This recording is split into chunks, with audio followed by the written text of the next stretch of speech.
Bonsoir, mesdames, mesdemoiselles et messieurs. Je me nomme Kazan Gorodiva, j'ai 13 ans. Je suis au lycée bilingue de Bépanda en classe de 4e allemand 2. Ma passion pour la littérature s'est développée il y a de cela 2 ans. Lorsque je prends connaissance du recueil de poèmes Les Vers de l'Odyssée de Alex le Grand Témézé, un jeune poète camerounais, je suis tombé amoureux de la lecture. Et c'est grâce à cette œuvre que je prends le plaisir de vous en parler aujourd'hui. Les Vers de l'Odyssée est un recueil de 40 poèmes étalés sur 77 pages et subdivisé en 3 parties, chacune mettant en image diverses thématiques. Tout commence par les éloges à la paix pour un monde meilleur et prospère, exprimé dans le poème liminaire du recueil où l'auteur fait une autopsie de l'univers et interpelle les hommes à prendre conscience des atrocités qui enlisent la société.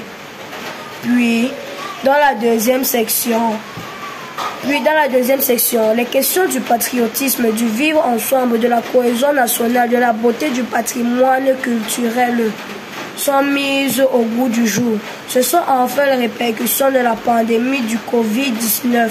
Dans la dernière section du livre, l'auteur, à travers son odyssée, plonge les lecteurs dans un voyage vers la société où la paix est en exil.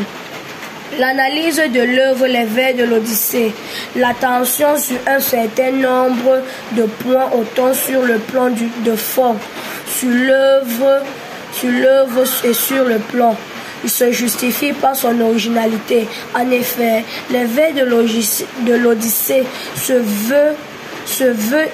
ce besoin dicté par le champ thématique développé, aussi divers et actuel soit-il. Il se ravale pour l'essentiel à la paix et du vivre ensemble, de prôner la colombe. L'œuvre est assez satisfaisante dans son aspect formel. En effet, le poète s'exprime aussi simpliste et digestif, rendant par la poésie plus appétissante, mépris du niveau de langue. C'est tout cela qui fait la richesse du livre, Les Vers de l'Odyssée, que j'ai pris le plaisir de découvrir. Voici un extrait, Cri de la colombe.